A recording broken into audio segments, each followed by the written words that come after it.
بسم اللہ الرحمن الرحیم۔ السلام علیکم۔ یہ تھا شاہدائیں بصیرت کا آڈیو بک سیکشن ہے۔ اس وقت آپ جو کتاب سننے کی سعادت حاصل کر رہے ہیں وہ ہے سچی کہانیاں حصہ اول۔ اس کے لکھنے والے کا نام ہے شہید استاد مرتضیٰ مطہری۔ اس کا 9واں پارٹ ملاحظہ فرمائیے۔ خوفناک خواب۔ وہ خواب دیکھ کر بے حد خوف زدہ تھا اور ہمہ وقت اس کی نگاہوں میں اس خوفناک خواب کی مختلف تعبیریں نظر آ رہی تھیں۔ وہ بہت گھبرایا ہوا امام جعفر صادق علیہ السلام کی خدمت میں حاضر ہوا اور کہنے لگا، میں نے ایک خواب دیکھا ہے۔ میں نے خواب میں یہ دیکھا ہے کہ ایک لکڑی کا آدمی لکڑی کے گھوڑے پر سوار ہے، اس کے ہاتھ میں ایک تلوار ہے اور وہ اس تلوار کو فضا میں لہرا رہا ہے۔ میں یہ خواب دیکھ کر بری طرح خوفزدہ ہو گیا ہوں۔ میری نگاہوں کے سامنے ہر لمحہ وہی خوفناک خواب ناچا کرتا ہے۔ بس آپ اس خواب کی تعبیر بتا دیں تاکہ مجھے اس خوف سے نجات حاصل ہو جائے۔ امام علیہ السلام، تیری نگاہیں ایک آدمی کی دولت پر لگی ہوئی ہیں اور تو ہر وقت اس فکر میں لگا رہتا ہے کہ کسی ترکیب سے اس آدمی کا مال ہڑپ لے تو اس خدا سے ڈر اور اس قسم کے فیصلے سے باز آ جا۔ یقیناً آپ حقیقی عالم ہیں اور اس میں کوئی شک نہیں کہ آپ نے معدن علم سے علم حاصل کیا ہے۔ میں اس بات کا اعتراف کرتا ہوں کہ میرے دل میں ایسا خیال ضرور تھا۔ دراصل میرے پڑوسی کے پاس بہت بڑی زمینداری ہے، اس کو روپیے کی سخت ضرورت ہے، لہٰذا وہ اپنی جائیداد فروخت کرنا چاہتا ہے اور فی الحال میرے علاوہ اس کی زمین کا کوئی دوسرا خریدار نہیں۔ ان دنوں میں اس فکر میں پڑا ہوا تھا کہ اس کی ضرورت سے فائدہ حاصل کرتے ہوئے کم قیمت میں اس کی بہت بڑی جائیداد خرید لوں۔ ضلع بنی ساعدہ میں رات کا وقت اور برسات کا موسم تھا۔ ہر طرف تاریکی چھائی ہوئی تھی۔ ایسے تاریک اور سنسان ماحول میں امام جعفر صادق علیہ السلام اپنے گھر سے تنہا برآمد ہوئے اور ضلع بنی ساعدہ کی طرف چل پڑے۔ اتفاقاً امام کے قریب ترین صحابی مولوی بن خنیس نے، جو امام کے گھریلو اخراجات کی دیکھ بھال کیا کرتے تھے، انہیں گھر سے باہر نکلتے ہوئے دیکھ لیا اور دل ہی دل میں یہ فیصلہ کیا کہ ایسی خوفناک تاریکی میں امام کا گھر سے تنہا نکلنا ٹھیک نہیں ہے، لہٰذا وہ آہستہ آہستہ امام کے پیچھے چل پڑے۔ ان کے اور امام جعفر صادق علیہ السلام کے درمیان اتنا فاصلہ تھا کہ امام کا سایہ انہیں بآسانی دکھائی دے رہا تھا۔ وہ آہستہ آہستہ نہایت خاموشی کے ساتھ امام کے پیچھے پیچھے چلے جا رہے تھے کہ اچانک انہیں ایسا محسوس ہوا جیسے امام کے کندھے سے کوئی چیز زمین پر گر پڑی ہو۔ پھر انہوں نے امام کی ہلکی سی آواز بھی سنی۔ وہ کہہ رہے تھے کہ اے پروردگار، اسے مجھے واپس لوٹا دے۔ اسی اثنا میں مولوی امام کے سامنے پہنچ گیا اور سلام عرض کیا۔ امام نے آواز ہی سے پہچان لیا کہ یہ مولوی ہے۔ ارشاد فرمایا، تم مولوی ہو؟ جی ہاں، میں مولوی ہوں۔ امام کے سوال کا جواب دینے کے بعد مولوی نے غور سے یہ دیکھنا شروع کیا کہ آخر وہ کیا چیز تھی جو امام کے کندھے سے زمین پر گر پڑی تھی۔ انہوں نے دیکھ لیا کہ زمین پر کچھ روٹیاں بکھری ہیں۔ امام علیہ السلام، ان روٹیوں کو جمع کر لو اور مجھے دے دو۔ مولوی نے روٹیوں کو زمین سے اٹھا کر امام کے سپرد کر دی۔ روٹیوں کو جمع کرنے کے بعد معلّہ نے دیکھا کہ اتنا بڑا بوجھ ہے جسے ایک آدمی بڑی مشکل سے اپنے کندھوں پر اٹھا سکتا ہے۔ معلّہ، اگر آپ اجازت دیں تو یہ بوجھ میں اٹھا لوں۔ امام، نہیں، اس کی ضرورت نہیں ہے، اس کام کے لیے میں تم سے زیادہ بہتر ہوں۔ امام نے روٹیوں کا بوجھ اپنے کندھے پر سنبھالا اور دونوں آدمی ساتھ ساتھ چل پڑے۔ کچھ دور چلنے کے بعد یہ لوگ ضلع بنی ساعدہ میں پہنچ گئے۔ اس جگہ فقیروں اور بے سہارا لوگوں کی بھیڑ لگی ہوئی تھی۔ جن لوگوں کا کہیں ٹھکانہ نہیں ہوا کرتا تھا وہ ضلع بنی ساعدہ میں زندگی بسر کرتے تھے۔ ان لوگوں نے دیکھا کہ ضلع بنی ساعدہ میں تمام لوگ بے خبر سو رہے ہیں۔ امام نے روٹیوں کا تھیلا نہایت آہستگی کے ساتھ زمین پر رکھا، پھر ہر آدمی کے کپڑے کے نیچے ایک ایک دو دو روٹیاں رکھ دیں۔ ہر ایک کے سرہانے روٹیاں رکھتے وقت امام بار بار یہ دیکھتے رہتے تھے کہ کوئی شخص چھوٹنے نہ پائے۔ جب سب کو روٹیاں تقسیم کر چکے تو معلّہ سے اشارہ کیا کہ آؤ واپس چلے۔ معلّہ، اس اندھیری رات میں آپ نے ان لوگوں کے لیے روٹیاں لانے کی زحمت گوارا کی، کیا یہ سب لوگ شیعہ ہیں اور ان سب کو آپ کی امامت پر اعتقاد ہے؟ نہیں، یہ لوگ امامت پر اعتقاد نہیں رکھتے۔ اگر یہ لوگ امامت کے معتقد ہوتے تو میں روٹیوں کے ساتھ نمک بھی لایا ہوتا۔ یہودی کا سلام۔ رسول مقبول صلی اللہ علیہ وآلہ وسلم کی بیوی عائشہ ان کے ساتھ بیٹھی ہوئی تھی کہ ایک یہودی آیا اور السلام علیکم کہنے کے بجائے اس نے کہا السلام علیکم، یعنی تم سب کو موت آ جائے۔ ابھی تھوڑی دیر بھی نہ ہوئی تھی کہ ایک دوسرا یہودی خدمت رسول میں حاضر ہوا اور اس نے بھی السلام علیکم کہنے کے بجائے السلام علیکم کہا۔ غرض کہ یہ معلوم ہو گیا کہ یہ لوگ ایک منصوبے کے تحت رسول اکرم صلی اللہ علیہ وآلہ وسلم کی دل آزاری کرنا چاہتے تھے۔ عائشہ یہودیوں کی اس حرکت پر بہت غضبناک ہوئی اور چلا کر کہا تم سب لوگوں کو موت آ جائے۔ رسول اکرم نے ارشاد فرمایا نہ سزا باتیں مت کہو، اگر ان ناگوار اور ناسزا باتوں نے جسم اختیار کیا ہوتا تو ان کی صورت نہایت مکروہ ہوتی۔ اس کے برخلاف نرمی، ملائیت اور بردباری ہر چیز کو نہایت خوبصورت، زیبا اور دلکش بنا دیا کرتی ہے۔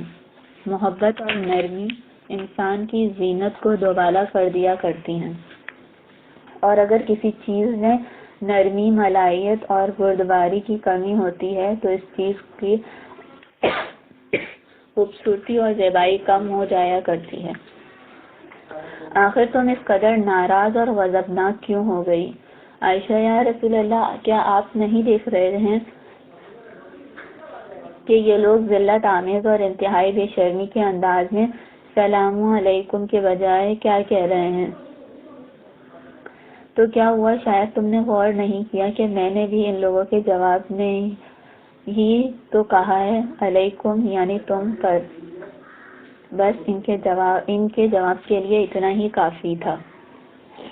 ابو ذر کے نام ایک خط۔ ابو ذر کو ایک خط ملا، انہوں نے اسے کھول کر پڑھا۔ خط بہت دور سے آیا تھا۔ ایک شخص نے خط کے ذریعے نصیحت کا مطالبہ کیا تھا۔ وہ شخص ابو ذر کی شخصیت سے بخوبی واقف تھا۔ اسے معلوم تھا کہ رسول اکرم صلی اللہ علیہ وآلہ وسلم ابو ذر کو بہت عزیز رکھتے تھے، اور رسول مقبول کی خدمت میں ابو ذر نے علم و حکمت کی اعلیٰ تعلیم و تربیت حاصل کی تھی۔ ابو ذر نے خط کے جواب میں اس شخص کو صرف ایک اور نہایت مختصر جملہ تحریر فرمایا: اپنے محبوب ترین دوست کے ساتھ کسی قسم کی کوئی برائی اور دشمنی نہ کرو۔ یہ جملہ لکھ کر ابو ذر نے خط کا جواب روانہ کر دیا۔ کچھ دنوں بعد نصیحت کرنے والے شخص کو ابو ذر کا جواب مل گیا، لیکن خط کا مضمون اس کی سمجھ سے باہر تھا۔ کہنے لگا آخر یہ کیسا ہے؟ اس جملے کا مطلب کیا ہے؟ جس شخص کو بہت زیادہ محبوب رکھتا ہے اس سے دشمنی مت کر، آخر اس کا کیا مطلب ہے؟ یہ تو بالکل سامنے کی بات ہے، آخر اس میں کون سی خاص بات ہے؟ کیا یہ بھی ممکن ہے کہ کوئی شخص اپنے عزیز ترین محبوب کے ساتھ عداوت اور برائی سے کام لے؟ برائی اور دشمنی تو بہت بڑی بات ہے۔ آدمی تو اپنے محبوب کے لیے اپنی جان، اپنا مال اور اپنا سب کچھ قربان کر دیا کرتا ہے۔ غرض یہ کہ وہ شخص کافی دیر تک غور و فکر کرتا رہا۔ وہ بار بار یہ سوچنے پر مجبور تھا کہ کہنے والے نے یہ جملہ یوں ہی کہہ دیا، اس کے اندر عقل و حکمت کا کوئی رمز یقیناً پوشیدہ ہے۔ اس جملے کا لکھنے والا کوئی معمولی آدمی نہیں بلکہ اسے رسول کے عزیز ترین صحابی ابو ذر نے تحریر فرمایا ہے، جنہیں لقمان امت کا لقب حاصل ہے اور جن کی دانشمندی میں شک و شبہ کی کوئی گنجائش نہیں ہے۔ بہرحال وہ شخص اس جملے کا مطلب نہ سمجھ سکا اور مزید وضاحت کے لیے ابو ذر کے پاس دوبارہ خط لکھنے پر مجبور ہو گیا۔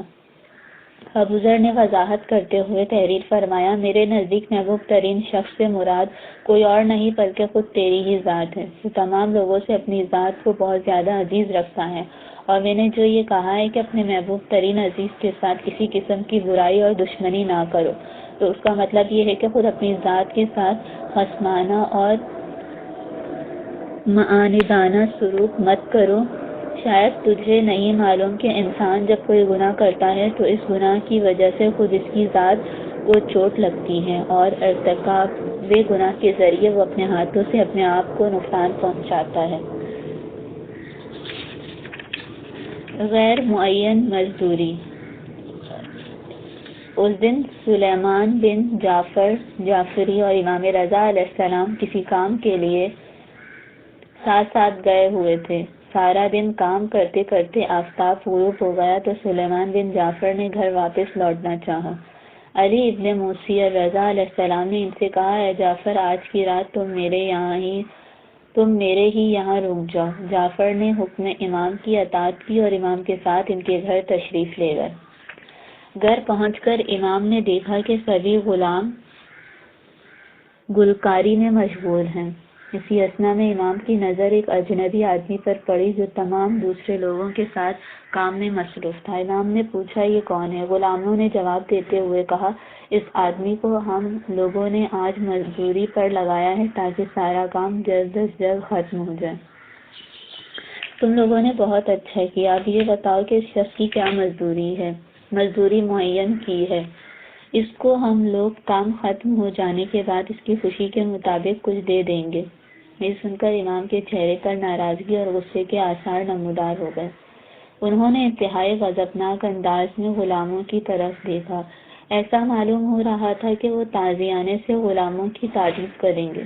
اتنے میں سلیمان جعفری امام کے سامنے آ گئے اور بولے، آپ اس قدر غمگین اور پریشان کیوں ہو گئے؟ امام نے ارشاد فرمایا، میں ان لوگوں سے متعدد بار کہہ چکا ہوں کہ مزدوری معین کیے بغیر کسی آدمی کو کام پر نہ لائیں۔ پہلے مزدور کی مزدوری معین ہونی چاہیے، تبھی اسے کام پر لگانا مناسب ہوا کرتا ہے۔ کام کے ختم ہونے پر معین کردہ مزدوری کے علاوہ بھی اگر اسے کچھ دے دیا جائے تو کوئی مضائقہ نہیں ہے۔ اگر معین شدہ مزدوری سے اسے کچھ زیادہ ملے گا تو وہ آپ کا ممنون اور شکر گزار بھی ہوگا اور بڑی خوشی کے ساتھ آپ کے گھر سے رخصت ہوگا۔ تمہارے اور اس مزدور کے درمیان تعلقات استوار ہو جائیں گے اور آئندہ جب کبھی ضرورت ہوگی وہ تمہارے کام کے لیے فوراً آ جائے گا۔ اگر آپ نے معین کردہ مزدوری ہی ادا کرنے پر اکتفا کی تو بھی وہ شخص آپ سے ناراض نہیں ہوگا، لیکن اگر مزدوری طے کیے بغیر آپ نے کسی کو کام پر لگا دیا ہے تو کام ختم ہونے کے بعد آپ اسے چاہے جتنی زیادہ مزدوری دے دیں، پھر بھی وہ یہ خیال نہیں کرے گا کہ آپ نے اس کے ساتھ محبت کا سلوک کیا ہے، بلکہ وہ یہ سوچے گا کہ اسے مزدوری کچھ کم ملی ہے۔ آزاد ہے یا غلام؟ ایک گھر سے ناچ گانے کی آواز بلند ہو رہی تھی۔ گھر کے قریب سے گزرنے والے شخص کو یہ محسوس کرنے میں دیر نہیں لگتی تھی کہ اندرون خانہ کیا ہو رہا ہے۔ شراب و کباب اور عیش و عشرت کی محفل گرم تھی۔ اندرون خانہ یعنی گھر کے اندر کیا ہو رہا ہے؟ شراب و کباب اور عیش و عشرت کی محفل گرم تھی۔ جام سے جام ٹکرا رہے تھے۔ اس گھر کی کنیز کوڑا وغیرہ لیے ہوئے باہر نکلی تھی تاکہ اسے ایک کنارے پھینک دے۔ اسی اثنا میں ایک شخص جس کے چہرے سے عبادت گزاری کے آثار نمایاں تھے اور جس کی پیشانی اس بات کی گواہی دے رہی تھی کہ یقیناً یہ کوئی عابد شب زندہ دار ہے، یعنی یہ کوئی عابد شخص ہے، اس گھر کے قریب سے گزر رہا تھا۔ کنیز کو گھر سے باہر آتا ہوا دیکھ کر وہ شخص اپنی جگہ پر ٹھہر گیا اور جب کنیز اس کے قریب آ گئی تو اس سے پوچھا، اس گھر کا مالک آزاد ہے یا غلام؟ آزاد۔ معلوم ہے کہ آزاد ہے۔ اگر غلام ہوتا تو یقیناً اپنے آقا اور مالک اور پروردگار عالم کے احکام کی نافرمانی کرتے ہوئے اس قسم کی محفل آرائی سے پرہیز ضرور کرتا۔ غرض یہ کہ کنیز اور اس مرد متقی کے درمیان ہونے والی اس گفتگو کی وجہ سے اسے گھر لوٹنے میں کچھ دیر لگی۔ جیسے ہی وہ کنیز گھر کے اندر داخل ہوتی تو اس کے مالک نے پوچھا، آخر تو نے اتنی دیر کیوں لگائی؟ کنیز نے پورا قصہ بیان کرتے ہوئے کہا، ایک شخص جو شکل و صورت سے بڑا متقی اور پرہیزگار معلوم ہو رہا تھا میرے گھر کے قریب سے گزرا اور اس نے مجھ سے یہ سوال کیا اور میں نے اس کا یہ جواب دیا، پھر وہ یہ باتیں کہہ کر چلا گیا اور میں گھر واپس آ گئی۔ کنیز کی یہ بات سن کر وہ شخص بہت خوفزدہ ہو گیا اور اس مرد متقی کی بات اور خصوصاً اس کے اس جملے پر غور کرنے لگا۔ اگر غلام ہوتا تو یقیناً اپنے آقا کی خواہش کا احترام کرتا۔ تیر کی طرح یہ بات اس کے دل پر جا لگی اور وہ بے تحاشا ننگے پیر اس آدمی کی طرف دوڑنے لگا جس نے یہ بات کہی تھی۔ بدحواسی کے عالم میں وہ تیز رفتاری کے ساتھ دوڑتا ہوا اس شخص کے قریب پہنچ گیا۔ وہ کوئی اور نہیں بلکہ ساتویں امام موسیٰ ابن جعفر صادق علیہ السلام تھے۔ اس شخص نے امام کے سامنے توبہ کی۔ چونکہ توبہ کرتے وقت وہ ننگے پیر تھا، لہٰذا اس نے پھر پاپوش نہیں پہنا اور تمام عمر ننگے پیر چلتا رہا۔ توبہ سے قبل وہ شخص بشیر بن حارث بن عبد الرحمن مروزی کے نام سے مشہور تھا، لیکن اس کے بعد وہ پورے عمر الحافی یعنی ننگے پیر والا کے لقب سے یاد کیا جاتا رہا اور بعد میں بشر حافی کے نام سے مشہور ہو گیا۔ اس کے بعد وہ جب تک زندہ رہا اپنے عہد و پیمان پر پوری طرح ثابت قدم رہا اور نہایت وفاداری کا ثبوت دیتے ہوئے پھر گناہ کے قریب نہیں گیا۔ اس سے قبل وہ علاقے کے ضرورت مند اشخاص اور اشرف زادوں میں شمار کیا جاتا تھا۔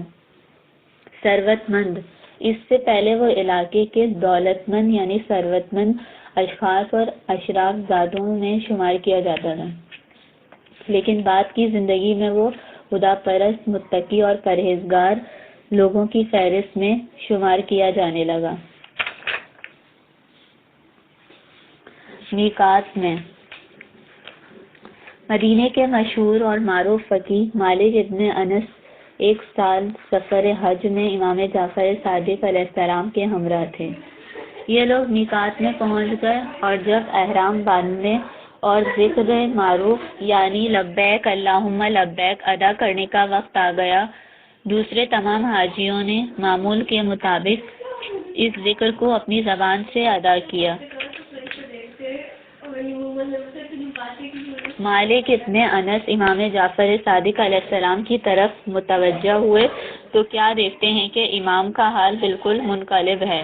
جیسے ہی اس ذکر کو اپنی زبان پر لانا چاہتے ہیں، اس پر ہی جانی کیفیت طاری ہو جاتی ہے اور ان کی آواز گلے میں پھنس کر رہ جاتی ہے اور انہیں اپنے اعصاب بدن پر اتنا بھی اختیار نہیں رہ جاتا کہ وہ اپنی سواری پر اپنے آپ کو سنبھال سکیں۔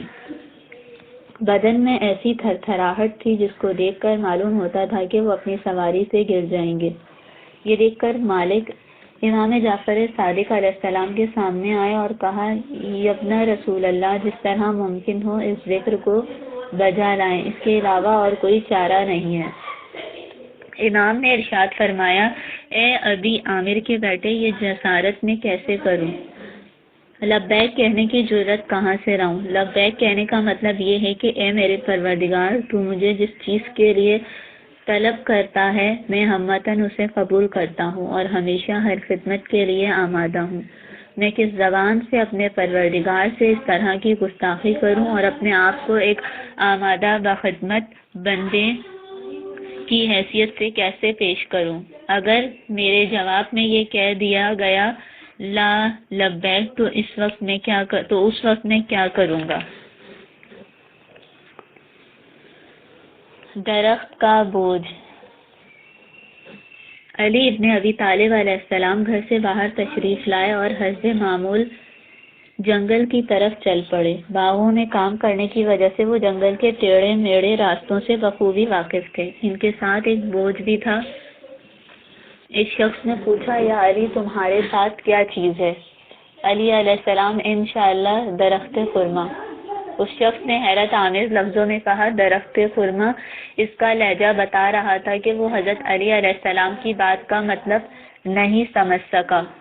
اس شخص کی حیرت اس وقت بالکل دور ہو گئی جب ایک مدت کے بعد اس نے اور اس کے ساتھیوں نے دیکھا کہ اس روز علی علیہ السلام خرمے کی جو پود اپنے ہمراہ لیے جا رہے تھے اور جس کے بارے میں یہ خواہش بھی ظاہر کی تھی کہ آئندہ یہ تناور درخت خرمے کی شکل اختیار کرے گا، وہ آج ایک سرسبز و شاداب نخلستان کی شکل اختیار کر چکے ہیں، اور حضرت علی علیہ السلام نے کل خرمے کے پودے لگائے تھے، اور آج وہ تمام پودے ایک تناور اور نہایت عمدہ درخت بن چکے ہیں۔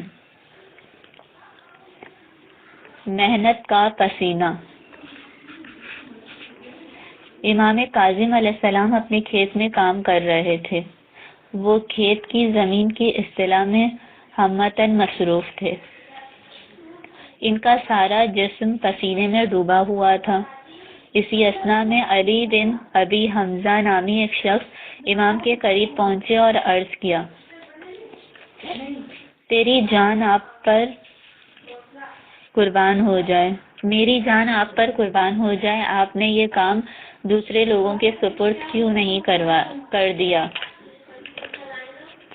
آخر میں اس کام کو دوسرے لوگوں کے سپرد کیوں کروں؟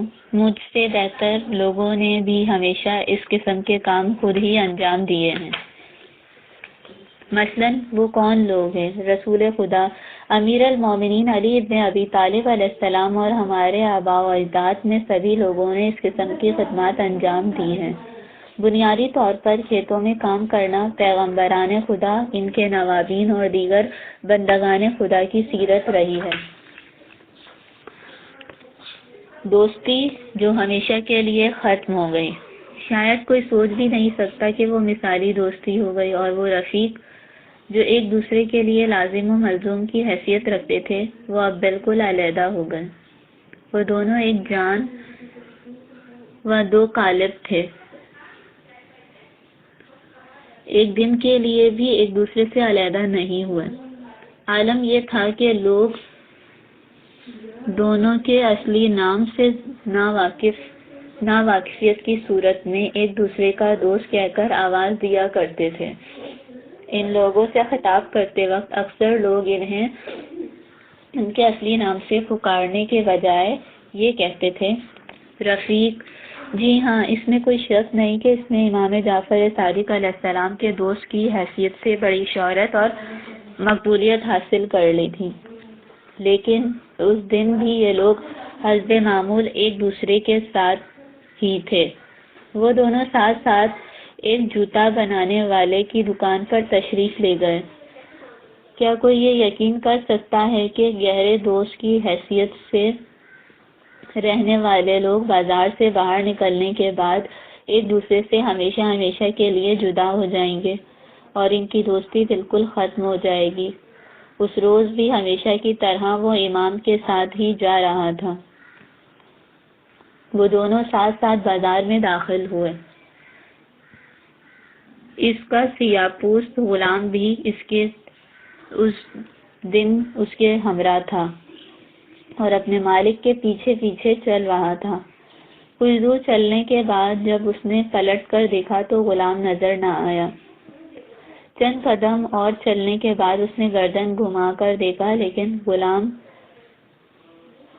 ندارت نہیں تھا۔ پھر اس نے تیسری بار پلٹ کر دیکھا مگر غلام نظر نہ آیا۔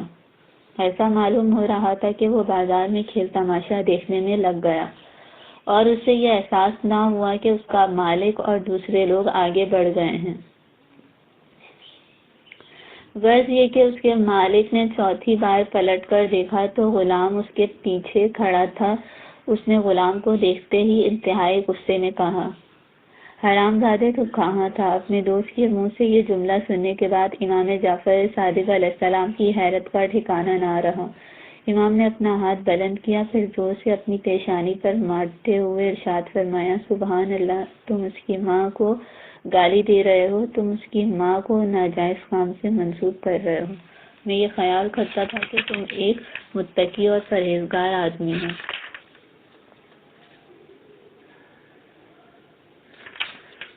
لیکن آج یہ حقیقت کھل کر سامنے آ گئی کہ تمہارے اندر تقویٰ اور پرہیزگاری نام کی کوئی چیز نہیں ہے۔ یا ابن رسول اللہ، یہ غلام اصلاً سندھی ہے اور اس کی ماں بھی سندھ کی رہنے والی ہے۔ آپ خود ہی واقف ہیں کہ وہ لوگ مسلمان نہیں ہیں۔ پھر اس غلام کی ماں کوئی مسلمان خاتون نہیں کہ میں نے اس پر ناجائز کام کی تہمت لگا دی ہے۔ اس کی ماں کافر تھی سو تھی۔ ہر قوم میں شادی کا ایک قانون اور مخصوص طریقہ ہوا کرتا ہے۔ اگر اس قوم کے لوگ اپنے قومی قانون اور طور طریقے کی پیروی کرتے ہوئے شادی کرتے ہیں تو ان کا عمل زنا قطعی نہیں ہے اور ان کے لڑکوں کو زنا زادہ یا حرام زادہ نہیں شمار کیا جا سکتا۔ امام جعفر صادق علیہ السلام نے پھر اس شخص کو مخاطب کرتے ہوئے کہا، تم اسی وقت مجھ سے دور ہو جاؤ اور آئندہ میرے ساتھ کبھی نہ آنا۔ اس کے بعد امام جعفر صادق علیہ السلام کو اس آدمی کے ساتھ لوگوں نے کبھی نہیں دیکھا۔ ساری عمر گزر گئی مگر ان دوستوں کے درمیان علیحدگی اور جدائی برقرار رہی۔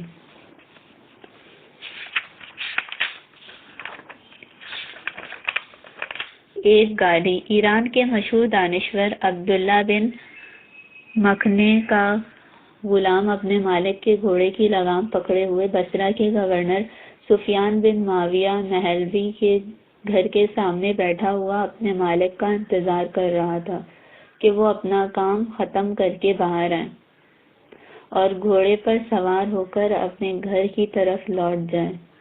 وہ کافی دیر تک انتظار کرتا رہا مگر ابن مکھنا باہر نہ آئے۔ دوسرے تمام لوگ جو ابن مکھنا کے بعد گورنر کے پاس گئے تھے وہ سب واپس آ چکے تھے مگر ابن مکھنا کی کوئی خبر نہ تھی۔ ایک طویل انتظار کے بعد اس نے لوگوں سے پوچھنا شروع کیا۔ ہر آدمی اپنی لا علمی کا اظہار کرتے ہوئے آگے بڑھ جاتا تھا۔ غلام کی بے چینی بڑھتی رہی، چنانچہ اس نے گورنر کے گھر سے باہر نکلنے والے ہر شخص سے اپنے مالک کے بارے میں دریافت کرنا شروع کیا۔ کوئی یہ کہہ کر آگے بڑھ جاتا تھا کہ مجھے نہیں معلوم، اور اکثر لوگ ایسے تھے جو سوال سن کر اس غلام کو گھورتے ہوئے دیکھ کر آگے بڑھ جایا کرتے تھے۔ کافی دیر ہو گئی تو غلام انتہائی مایوسی کے عالم میں عیسیٰ و سلیمان کی خدمت میں حاضر ہوا۔ عیسیٰ و سلیمان علی بن عبداللہ بن عباس کے لڑکے اور خلیفہ مقتدر منصور دوانیکی کے چچا تھے۔ ابن مکھنا ان لوگوں کا دبیر اور کاتب تھا۔ غلام نے عیسیٰ و سلیمان سے سارا ماجرا کہہ سنایا۔ عیسیٰ و سلیمان عبداللہ بن مکھنے جیسے بلند مرتبہ دانشور، مایہ ناز مصنف اور چیرہ دست مترجم میں بڑی عقیدت رکھتے تھے۔ چیرہ دست مترجم سے بڑی عقیدت رکھتے تھے اور اس کی پوری سرپرستی بھی کرتے تھے، اور ابن مکھنا بھی ان لوگوں سے بڑی محبت اور ان کی بھرپور حمایت کرتا تھا۔ وہ فطری طور پر ایک جوہر اور بد زبان آدمی تھا۔ دوسروں کو زبان کے تیر سے گھائل کر دینے میں وہ ذرا برابر ہچکچاہٹ اور کوتاہی سے کام نہ لیتا تھا۔ خلیفہ وقت کے چچا عیسیٰ اور سلیمان کی بھرپور حمایت نے اسے زیادہ جوہر اور گستاخ بنا دیا تھا۔ بہرحال عیسیٰ اور سلیمان نے بصرہ کے گورنر سفیان بن معاویہ سے ابن مکھنا کو طلب کیا اور اس نے جواب دیا کہ دراصل مجھے ابن مکھنا کے بارے میں کوئی اطلاع نہیں ہے اور نہ ہی وہ میرے گھر آیا ہے، لیکن بہت سے لوگوں نے اسے گورنر کے گھر میں داخل ہوتے ہوئے دیکھا تھا۔ چنانچہ دیکھنے والوں کی چشمدید گواہی کے بعد گورنر کے پاس اس کی گنجائش نہ رہ گئی کہ وہ حقیقت سے انکار کر سکے۔ یہ ایک معمولی بات نہ تھی بلکہ ایک شخص کے قتل کا معاملہ تھا، اور وہ بھی ابن مکھنا جیسی مشہور و معروف شخصیت کے قتل کا معاملہ یقیناً سنگین اور اہم تھا۔ صرف اتنا ہی نہیں بلکہ اس معاملے میں ایک طرف بصرہ کا گورنر تھا تو دوسری طرف خلیفہ وقت کے چچا تھے۔ مجبوراً یہ معاملہ بغداد میں خلیفہ وقت کے سامنے پیش کیا گیا۔ دوسری طرف کے گواہ اور صفائی پیش کرنے والے لوگوں کو خلیفہ نے اپنے دربار میں طلب کیا۔ مقدمہ خلیفہ کے دربار میں پیش ہوا پھر اس کے بعد گواہی دینے والے لوگ سامنے آئے اور انہوں نے خلیفہ کے سامنے اپنا بیان دیا۔ اس کے بعد منصور نے اپنے چچا کو مخاطب کرتے ہوئے کہا، میرے لیے کوئی مشکل کام نہیں ہے کہ سفیان کو ابن مکنہ کے قتل کے جرم کی سزا میں ابھی قتل کر دوں، لیکن آپ دونوں میں سے اس بات کی ذمہ داری لینے کے لیے کوئی آمادہ ہے کہ اگر سفیان کے قتل کے بعد ابن مکنہ زندہ اور سلامت دربار میں آ گیا تو اس کو بھی سفیان کے خون کے قصاص میں اسی وقت قتل کر ڈالا جائے گا۔ یہ بھی ممکن ہے کہ ابن مکنہ زندہ اور سلامت ہو اور میری پشت پر واقع دروازے سے ابھی ابھی دربار میں داخل ہو جائے۔ عیسیٰ اور سلیمان اس سوال کے جواب میں کچھ نہ کہہ سکے اور حیرت زدہ اپنی جگہ پر خاموشی کے ساتھ کھڑے رہ گئے۔ ان لوگوں نے خیال کیا کہ بہت ممکن ہے ابن مکنہ زندہ ہو اور سفیان نے اسے زندہ اور سلامت خلیفہ کے دربار میں بھیج دیا ہو۔ غرض یہ کہ مجبوراً انہوں نے اپنا مقدمہ واپس لے لیا اور اپنے گھر چلے گئے۔ ایک طویل مدت گزر گئی مگر ابن مکنہ کے بارے میں کہیں کچھ پتہ نہ چل سکا۔ دھیرے دھیرے اس کی یاد بھی فراموش ہوتی چلی گئی۔ ایک طویل مدت کے بعد یہ راز کھلا کہ ابن مکنہ ہمیشہ اپنی زندگی سے سفیان ابن معاویہ کو طرح طرح کی چوٹ پہنچایا کرتا تھا۔ صرف اتنا ہی نہیں بلکہ ایک روز اس نے بہت سے لوگوں کے سامنے سفیان ابن معاویہ کو ماں کی گالی بھی دی۔ چنانچہ سفیان ہمیشہ اس گھات میں لگا رہتا تھا کہ وہ ابن مکنہ سے اس کی بدزبانی کا انتقام لے، لیکن وہ خلیفہ وقت کے چچا عیسیٰ اور سلیمان کے خوف کی وجہ سے ابن مکنہ کے خلاف کوئی قدم نہیں اٹھاتا تھا کہ اسی اثنا میں ایک دوسرا حادثہ پیش آتا ہے۔ دوسرا حادثہ یہ تھا کہ طے کیا گیا کہ منصور کے دوسرے چچا عبداللہ بن علی کے نام امان نامہ تحریر کیا جائے اور منصور سے یہ مطالبہ کیا جائے کہ وہ اس امان نامے پر دستخط کر دے۔ عبداللہ ابن علی نے اپنے بھائی عیسیٰ اور سلیمان کے دبیر ابن مکنہ سے درخواست کی کہ وہ امان نامہ تیار کر دے۔ ابن مکنہ نے درخواست قبول کر لی اور امان نامہ کی عبارت تیار کرتے وقت اس نے منصور کی ظالمانہ اور جلادانہ روش پر تنقید بھی کی۔ جس وقت وہ امان نامہ منصور کو ملا وہ اسے پڑھ کر بہت متحیر اور سخت ناراض ہوا۔ اس نے پوچھا، اس امان نامہ کی عبارت کس نے لکھی ہے؟ لوگوں نے بتایا کہ یہ عبارت ابن مکنہ نے ترتیب دی ہے۔ چنانچہ خلیفہ منصور کے دل میں بھی ابن مکنہ کے خلاف وہی جذبات پیدا ہو گئے جو بصرہ کے گورنر سفیان ابن معاویہ کے تھے۔ خلیفہ منصور نے پوشیدہ طور پر سفیان ابن معاویہ کو لکھا کہ وہ ابن مکنہ کی تنبیہ کرے۔ چنانچہ سفیان مناسب موقع کی تلاش کرنے لگا، یہاں تک کہ ایک روز ابن مکنہ اپنے کسی کام سے سفیان کے گھر پہنچ گیا۔ اس نے اپنے غلام اور گھوڑے کو گورنر کے دروازے پر ہی چھوڑ دیا۔ وہ گھر کے اندر داخل ہوا تو کیا دیکھا کہ سفیان اور اس کے جلاد صفت غلام ایک کمرے میں بیٹھے ہوئے ہیں اور ان کے سامنے تنور روشن ہے۔ جیسے ہی سفیان بن معاویہ کی نگاہ ابن مکنہ پر پڑی، اس کے دل میں لگی ہوئی بغض و کینہ کی آگ بھڑک اٹھی۔ اس نے ابن مکنہ کو مخاطب کرتے ہوئے کہا، یاد ہے تو نے مجھے فلاں روز ماں کی گالی دی تھی، اب میرے انتقام کا وقت آ گیا۔ ابن مکنہ نے معذرت کرنی چاہی مگر اس کا کوئی فائدہ نہ ہوا اور ابن مکنہ کو اسی جگہ نہایت بے رحمی کے ساتھ قتل کر دیا گیا۔